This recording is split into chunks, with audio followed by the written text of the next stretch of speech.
Hello viewers, today I am going to speak to you about a very important part of our body, the central nervous system. The central nervous system is made up of the brain and spinal cord and influences much of our behavior.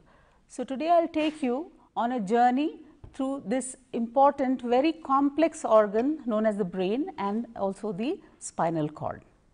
If you look at yourself, within your body, your head and the spinal cord lies the essence of your identity, and this is the brain and the spinal cord. The brain and the spinal cord are made up of more than 100 billion nerve cells. These nerve cells are spread throughout the body and they are connected in many complex and myriad ways, and they bring in all the information which we get from our sense organs to the master organ, which is the brain. And it is here that all this information is received, analyzed, and then the message is spread to the different parts of the body through the nerve cells, the neurons, in an electrochemical process. So, the brain and the spinal cord are connected to all other parts of the body and are instrumental in sending the messages after having analyzed them and interpreted them to the different parts of the body. In doing so, they regulate and modulate all our behaviors, whether it is our thoughts, our feelings, our behaviors, our moods, or even our movement. And so, today we will be looking at these two structures which together are really very important in our life. The brain is connected to the spinal cord, which runs down from your neck to the base of the body towards the hip area. Now, looking at the spinal cord, it is a complex cable of nerves that connects the brain to the rest of the body, and it has two main functions. Some of the reflex actions are a result of the action of the spinal cord, and also the various nerves which exist in the spinal cord are instrumental in carrying the messages to and from the brain. So, these are the two main functions of the spinal cord, the reflex action, some of the reflex actions, and the carrying of the messages to and from the brain. So, this is a very vast communication system which is monitored by these two structures. Now, coming to the brain of course is the most complex organ in your body. It is a very, very important structure which controls almost all of our behavior. If you look at it, it is a jelly like mass. It weighs about 1.4 kg and contains, though it weighs that much, it contains a staggering amount of nerve cells which make the communication possible, to which regulates and monitors our behavior. I will tell you about some of the facts about the brain, and then we will go on to look at the structure of the brain, the different parts of the brain, and then we will see how in the brain, in the structures of the brain, are areas which are responsible for the different functions of the brain. So, we will be going through this journey today, and I would like to tell you a few things about the brain. The brain consists, when you think of the brain, most people think that they call it the gray matter, but it is only 40% of the brain which is gray matter, which is actually the cell body of brain, and the white matter is 60% of the brain, which is the axons and the dendrites which leave the cell body and through which the communication is carried out throughout the body. So, 40% is gray matter and 60% is white matter. And though the brain, which is about 1.4 kg, is about 2% of the total body weight, but it contains, it is a very greedy organ. It takes in 20% of the oxygen supply of the brain and gets 20% of the blood flow which is there throughout the body. The blood vessels supply the brain with oxygen and nutrients and carry away the wastes. If these brain cells do not receive oxygen for more than 3 to 5 minutes, the brain cells begin to die. Modern technology has made it very easy for us to understand how the brain works. Then we had 1 or 2 methods by which we could study the brain, and these were invasive methods. So, by ablations and lesions, it was possible for people who are studying the brain to identify which areas are carrying out which functions. Another invasive method which was used is the electrical stimulation of the brain. In this, certain parts of the brain are stimulated with a very low voltage shock, and this stimulates the certain parts of the brain and tells us about the different functions of the brain. But today we do not only rely on these methods, we have many modern methods which are at the cutting edge of research. The most common method of measuring the brain waves, which measures the brain waves, and it is the electroencephalogram. Apart from the EEG, which is very common and you will find them in most hospitals, we have the CAT scan. The CAT is the computerized axial tomography. PET stands for positron emission tomography. Okay. And then of course, we have the MRI, which is magnetic resonance imaging. It images the brain, and a more modern method of this is known as the functional MRI, which makes it possible for us to see which parts of the brain are active in different kinds of behavior.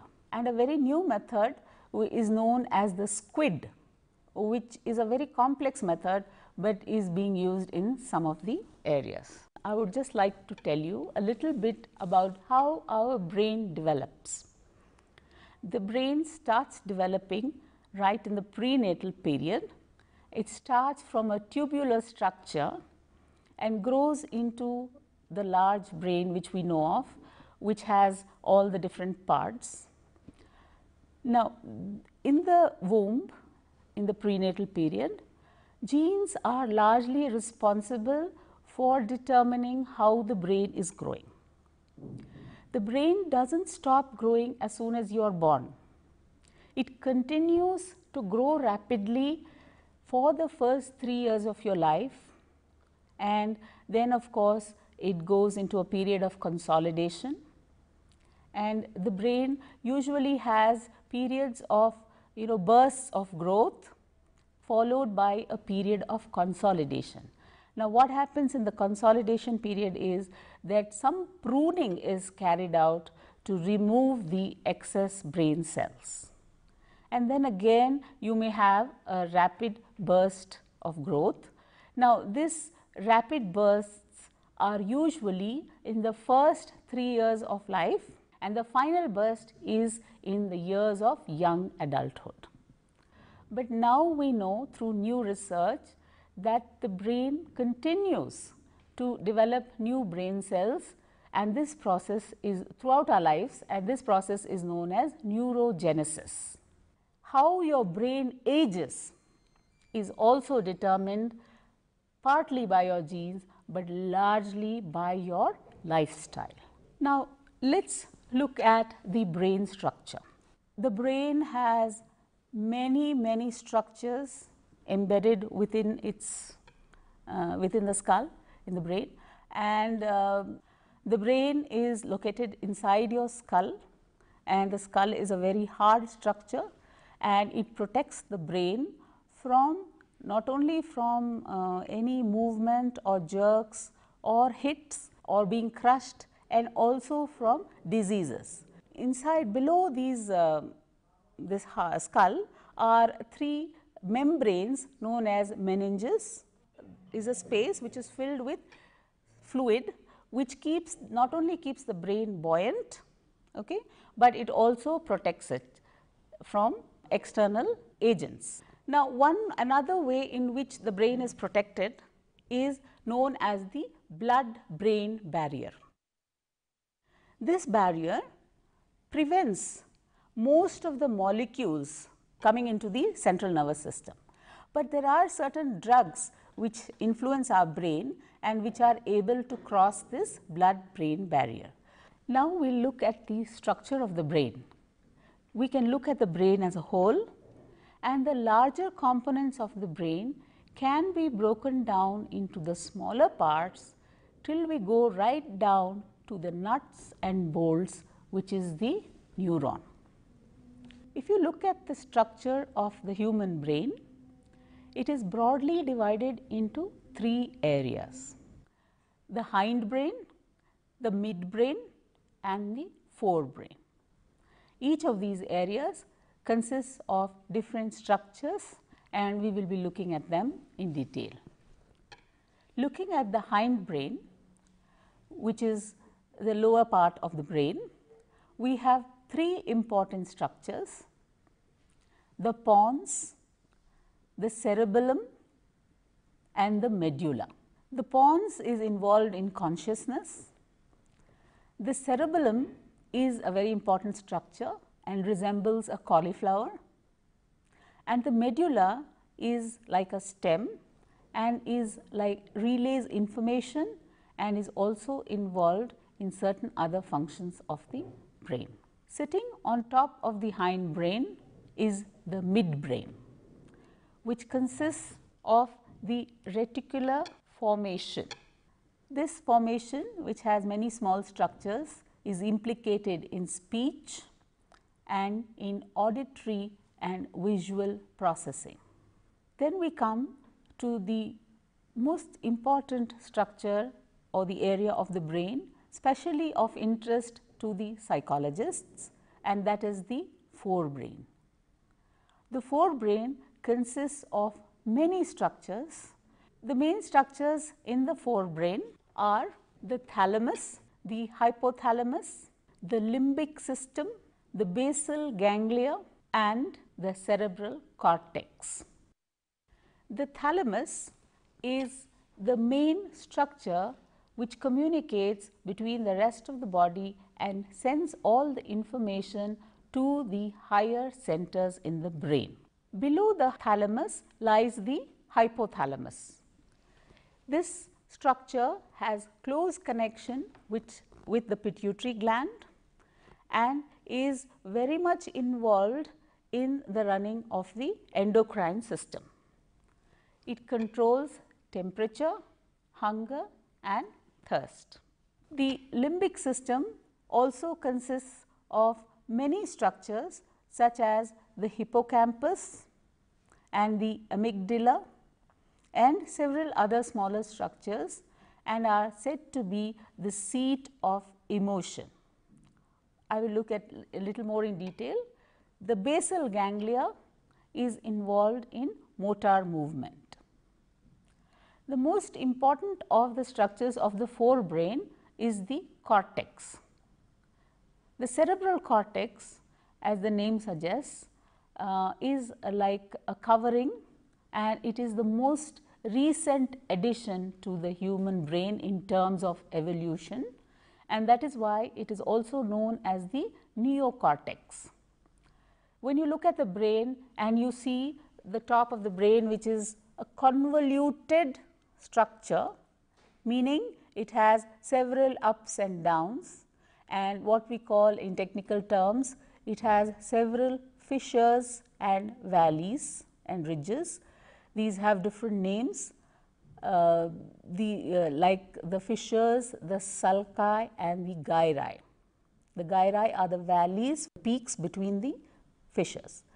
Now, the convoluted part of the brain is the cerebral cortex. The cerebral cortex is a very important part of the brain, and this structure can be further divided into 4 lobes. The 4 lobes are the frontal lobe, the occipital lobe, the temporal lobe and the parietal lobe. In between these 4 lobes are the various fissures and gyri and sulci. As a rule, generally if you see the lobes which are at the back of the brain of the cerebral cortex, which are the parietal and the temporal lobe, these are the ones which receive all the information from the various parts of the body through the sensory organs, and it is the other lobes which are in the front, and especially the frontal lobe, which is involved in integrating, analyzing and carrying out the actions based on the information it receives from the different parts of the body. If you look broadly at the 4 lobes, first I will explain to you what are their main functions. The occipital lobe is the area of visual perception, and all the sensory information from the eyes are received in the occipital lobe, where it is processed and the actions are carried out, the responses. The temporal lobe is involved in mainly in memory. The parietal lobe is involved in visuomotor guidance, and it is the frontal lobe which has a large number of functions.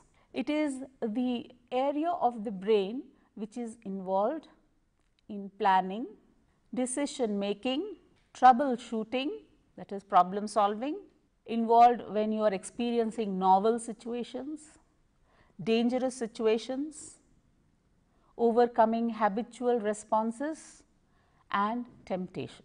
Though we try to say that these different functions are carried out by the different parts of the brain, it is not so simple. All of the parts of the brain are integrated when we are responding to something, but it is possible to assign certain functions to certain parts of the brain. Now, looking at the limbic system, it has many structures. The hippocampus, which is involved in spatial memory.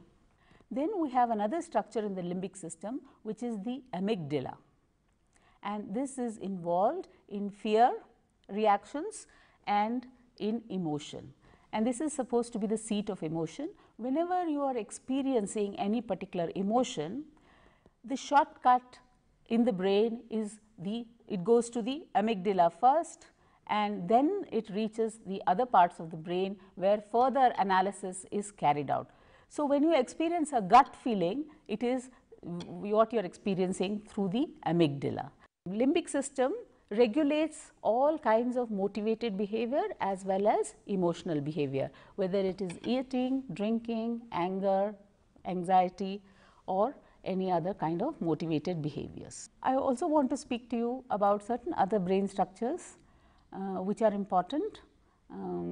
There is the anterior cingulate gyrus, which runs lengthwise through the deep parts of the frontal lobes, and this is the brain's main switching region, and it is often called the gear switcher. And when we have to move our behavior from one situation to another, it is this part of the brain which is activated, and what we say is that it is this part of the brain which allows us cognitive flexibility.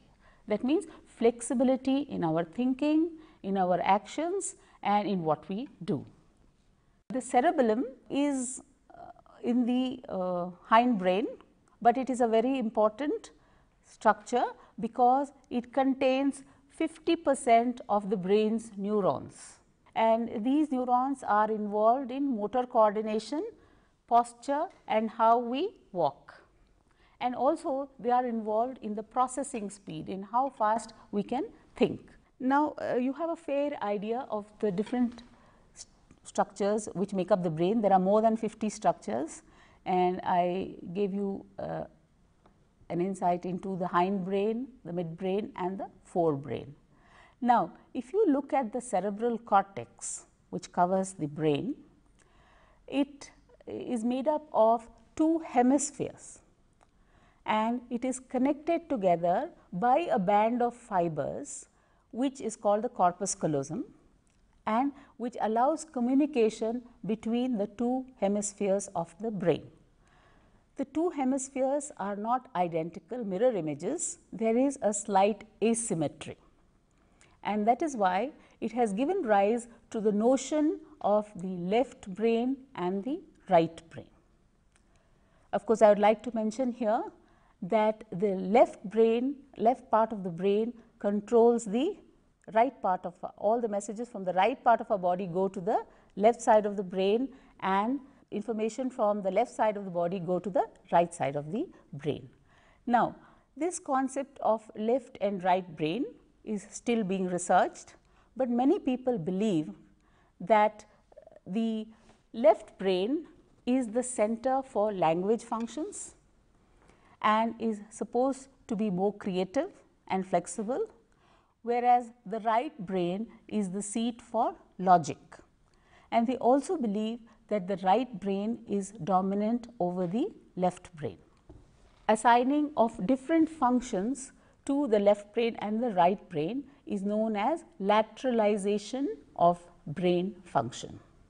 Two areas in the brain are associated with language are Broca's and Wernicke's area, which are involved in language comprehension and other aspects of language, and this is located in the left part of the brain, which is involved in language, and the right part of the brain is more involved with emotions and creativity and spatial tasks.